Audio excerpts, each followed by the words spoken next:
Welcome to Quit Bleeping Around, a podcast dedicated to helping you achieve more in life. Here's your host, Christina Eanes.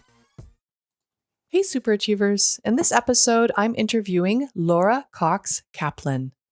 Laura is an influence expert, creator of the top-rated She Said podcast, mom of two, and a former communications public policy executive. Welcome, Laura. Thank you for joining us today. Christina, I'm so happy to be here. Thank you for having me. Oh, well, now before we jump in, can you share a little bit about yourself with our listeners?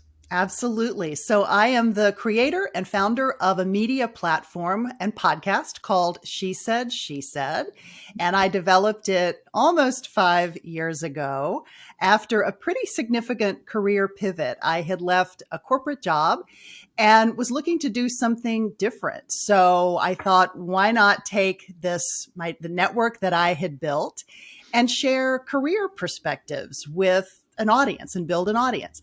As I've done that over the course of these last 5 years, it's ultimately developed into a real focus around influence and the importance of influence and the fact that we can build it in our lives and careers by using some pretty simple habits and really practicing those with consistency.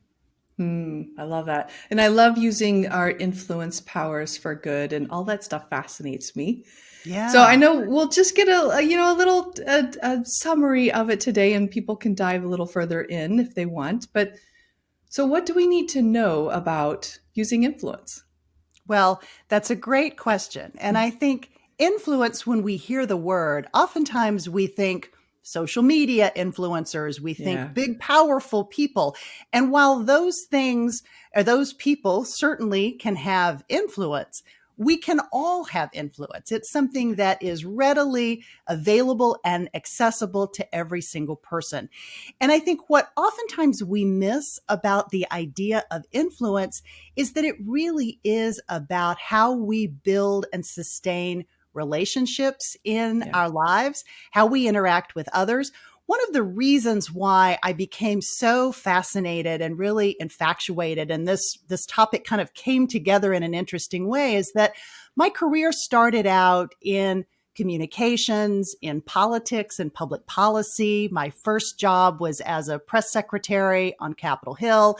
Then I moved into policy positions and then worked in a presidential administration and then on to a corporate job where I found that I was using all these different skill sets.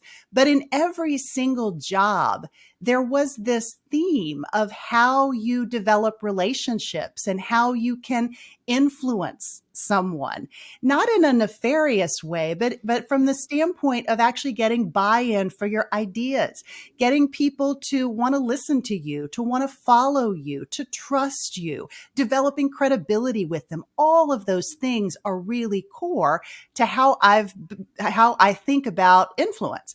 So as I developed this platform and this podcast, and I thought back to all of those people in my life who had been very influential, and those tools and techniques and things that I learned from them, both good, bad, and otherwise, right? In some cases, we learn what doesn't work so well, right?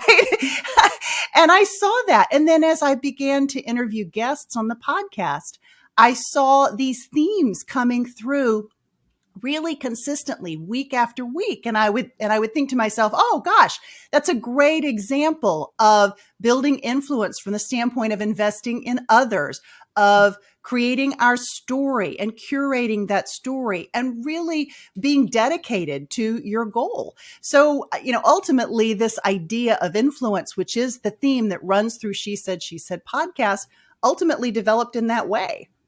Yeah. Nice. So, and I know some people also think of influence as manipulation, right? And that's why I meant use your powers for good. Can you share a little bit about the difference between maybe manipulation and influence? Well, it's a great question. I really have come to think of influence as in many respects, it's what you make it. And I define it as essentially it's developing credibility and buy-in for your ideas. It's like I said before, it's like being the type of person that people gravitate toward and want to work with. Certainly you could use it for, ill-conceived purposes. But in reality, to be truly influential is really the person who creates those relationships with others, who invests in themselves so that they can make investments in other people. Can you use those things for nefarious purposes? Of course you can. But I think ultimately in the spirit in which we lay out the rubric that we've come to think about, sort of the 3 key areas that help us build influence, I think it's hard to use it for any purposes other than good, because we are talking about this idea of investing in others, right? Yeah. Yeah. So what are those? I'm curious now, those 3 key areas. Those 3 key areas. Ultimately, there are lots of ways that you can go about building influence, but the way that I've come to think about them based on input from guests, input from our audience, my own life experience, there's 3 key areas. The first is curating and being willing to edit your story. And by that, I mean not getting too caught up in those failures and setbacks from the standpoint of letting those define your story any way other than positive. It's about developing a mindset related to those experiences that we've had and finding a way to use the pieces of your story to ultimately propel you forward. So it's curating your story, being willing to tell it, not lying about it or making it up, but instead picking those pieces and really being very intentional about how those experiences have informed your journey and made you the person that you are now, really thinking about it from a value standpoint. Growth mindset. Exactly. Totally growth mindset. One of my favorite books. Yes. That book is by Carol Dweck, who's a professor at Stanford University, and it's on my Amazon reading list. If anybody wants to go and check that out, I'll share that link with you. The second piece is investing in ourselves in order to be better at investing in others and in the projects and the things that are important to us. It's like that analogy of putting your oxygen mask on first before you help other people when you're on an airplane. And, every single time you get ready to fly, they make that announcement, secure your oxygen mask before the passenger next to you. And the reason why is that if you're not investing in yourself and making sure that you're strong and mentally focused and ready to go, it's very, very hard to invest in other people, whether it's your team, whether it's your children, whether it's your partner or your spouse. It really is very difficult to bring your full self to them if you haven't invested in that first. It also reinforces this whole notion of curiosity and lifelong learning and really challenging yourself to be the best that you can be. Yeah. The third piece is engaging with intentional persistence. I think we don't always know where we will ultimately end up. And many times in life, you're taking a leap of faith because you know in your heart or on some level that this thing is what you're supposed to do, even if this thing is not completely defined. My podcast is a great example of that.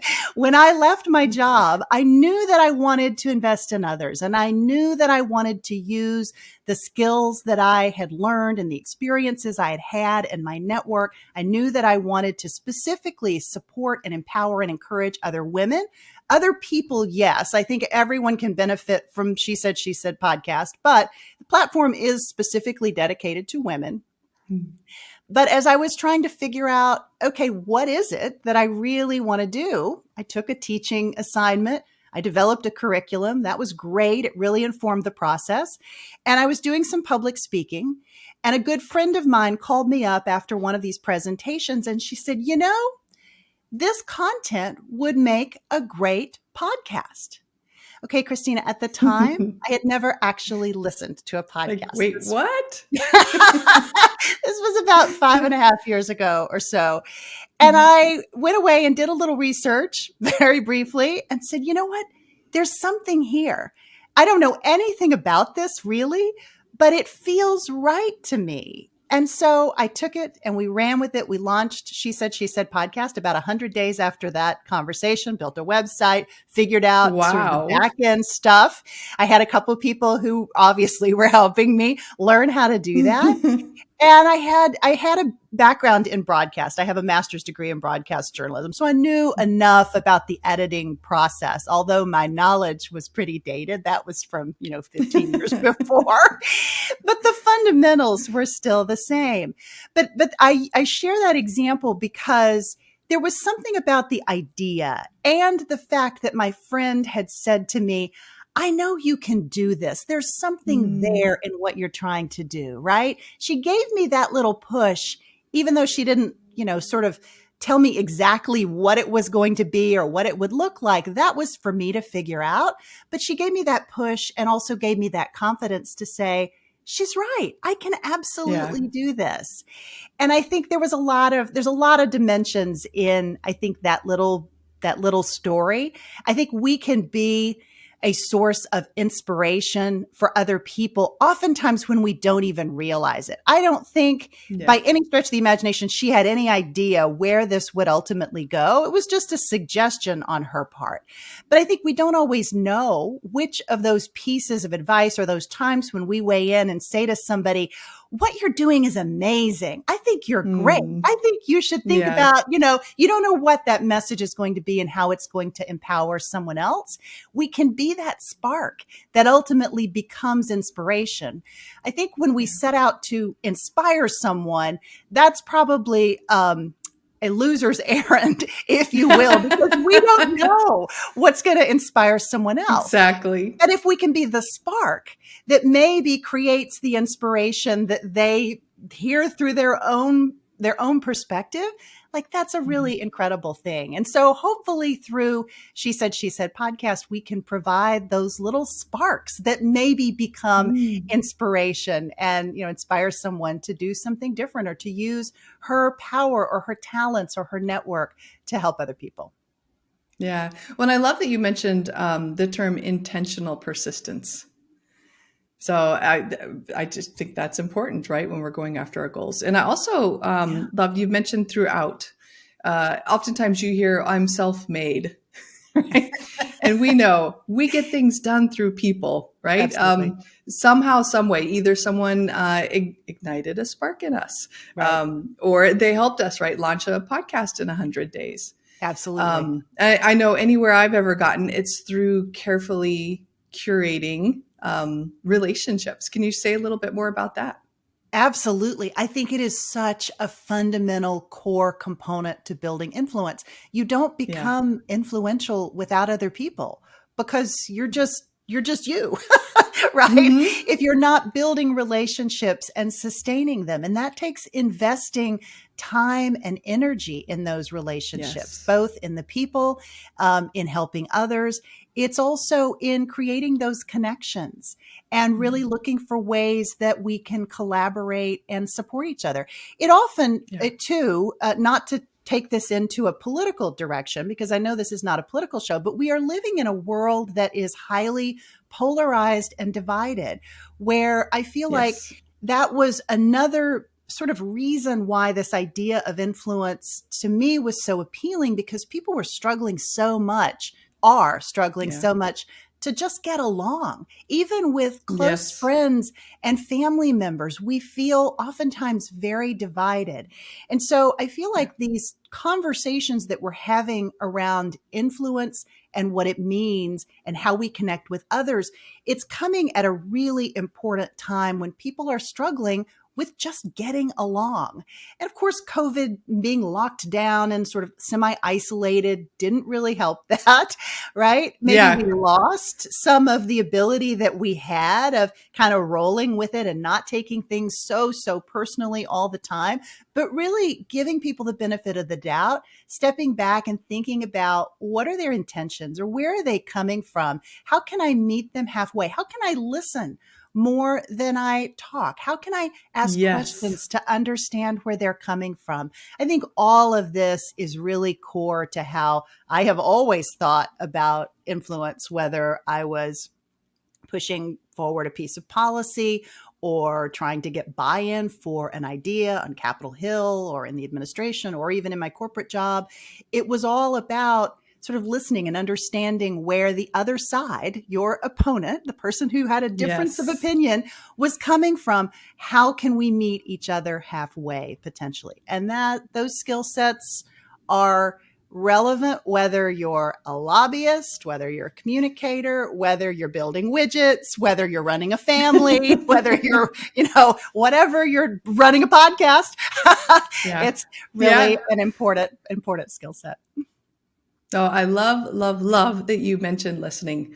I teach active listening, and I think I think it's one of the most important skills that we have as humans to interact with other humans, and to be able to listen without judgment, with pure curiosity, with an open mind to others is huge in just human relationships and particularly influence as well.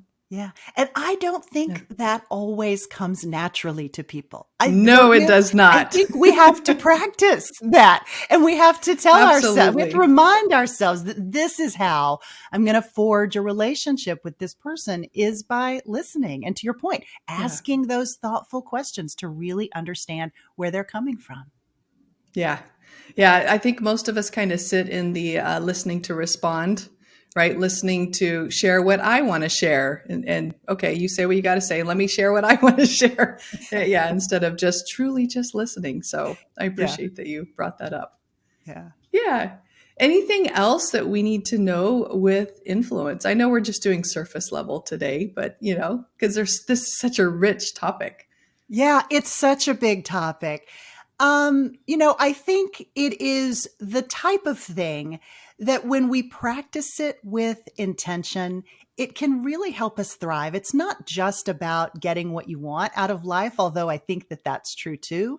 I really think they are the building blocks for helping you build a very fulfilled life. Because let's face it, the better our relationships are, the more fulfilled we're likely to be, and the greater the chance that we are able to thrive in our lives. We're making our own life better by investing in ourselves. We're making other people's lives better by investing in them, where they then, are inspired to invest in other people potentially. So there is a ripple effect and a contagion as well, because of this idea of connectivity that is the underlying sort of value behind influence. I feel like all these pieces fit together. It is, to your point, it is a deep topic to do kind of a high level flyover. But that's sort of how I have learned to think about it and talk about it. And increasingly, I am challenging myself to share some of these little pieces of wisdom that come out of my conversations with guests, or something that a listener will share, or maybe something that comes out of this conversation, Christina, with you and your great questions. But I'm sharing perspective on TikTok as well as on Instagram and on Facebook and certainly on LinkedIn, to maybe inspire someone to think about this topic a little bit more deeply. I mean, you don't have to think about it deeply. You can just look at it superficially, and there is still value in that, I think. But, hopefully it's something that will inspire people to want to engage and invest a little differently with each other. Oh, absolutely. Well, and it's funny, I have to say, usually when I talk to people about influence, I'll hear about, which I'm not saying is bad at all, right? Robert Cialdini's Principles of Influence. And they'll go into how to use them. And I love that you took this down to its foundation, essentially, for being a healthy human being, right? And interacting with others, right? Having that growth mindset, looking at our quote unquote failures as learning opportunities, taking care of ourselves first so that we are more likely to be emotionally intelligent, when we are interacting with others, and building those relationships and making sure that we're going after stuff that fulfills us. I would say not just influence, but I think these are great foundational tools to being a healthy human being. I agree. Yeah. I think that's true. And I also think it's true as it relates to this big topic of leadership. There's a lot of conversations about leadership. What does it mean to be a leader? And to me, to your point, these are very foundational to that. These are really important dimensions of what it means to be a leader, because without the way that at least we've described them today in our conversation, Christina, without those, it's really hard to develop that same leadership potential. Yeah. So that you have folks that are committed, not just compliant. That's right. That's exactly I love it. I love those terms. Oh, now I noticed, so you have told us a little bit about the podcast, but can you share a little bit more about, how folks can learn more about you, products and or services? You said you used to speak, or now you're still speaking. Can you share a little bit more about that? Yes, absolutely. Thank you. Thank you for the prompt. I appreciate that. So folks can find She Said, She Said podcast at shesaidshesaispodcast.com. They can also find it via my social media channels. I'm on most frequently Instagram and LinkedIn, although as I mentioned before, I now have a TikTok channel, which I'm dipping a toe in. I'm a little old for TikTok, honestly, but I'm like, why not? But we're giving it a try. So TikTok and Facebook, you'll find me on all of those platforms as Laura Cox Kaplan, Kaplan with a K. And the podcast, again, is shesaidshesaispodcast.com. I do some public speaking. I do some collaboration events. Increasingly, we're doing some podcast exchanges like this one with you, Christina. Christina will be joining me on She Said, She Said podcast after the first of the year. So you guys will want to stay tuned for that. Christina will tell you about it, and so will I. But I'm looking for opportunities to collaborate. I work with a number of different women's groups, one that's focused specifically on entrepreneurship, personal development and entrepreneurship, and one that is focused on confidence building and civic engagement. Nice. And so I'm investing in places that speak to me, that resonate with me, that also I think are consistent with the messaging of She Said, She Said podcast, and really my mission and my vision of what I'm trying to accomplish and help other people accomplish in their lives. I love that. There's that intentional persistence. That's right. Yes. Oh, well, what is your final piece of advice for our listeners? My final piece of advice. I have so many pieces of advice. I knew you were going to ask me this question, and it was hard for me to boil it down to just one thing. But I think, you and I have talked about mindset several times, and I think that's such a core component of all of this. Absolutely. And using failure and setback as an opportunity to really learn and grow, I think is such a fundamental piece. It has been a very consistent message that comes through so many of my conversations on the podcast. What she did and what she learned about failure and setback made all the difference in the world in terms of what she did with that knowledge going forward. And so to me, failure is only a failure if you define it that way and if you let it define you. And so it's sort of that double edge of it's part of your story and how you define your story. It's how you define value in your life. And failure can be an incredibly important component, but it's all in how you decide to define it. Oh, absolutely. Yeah, I would say we learn a lot more from our failures than we do our successes. We certainly do. In life, yes. They're certainly the most memorable. Oh, well, thank you so much for joining us today, Laura. Oh, it's such a pleasure. I'm really, really honored to be here. Thank you, Christine. And I'm excited to have you on She Said, She Said podcast. Oh, thank you. If you'd like to learn more about Laura, visit her website at shesaidshesaispodcast.com. Interested in expanding your employee development program? Visit ChristinaEanes.com to look at the many workshops Christina has available for you.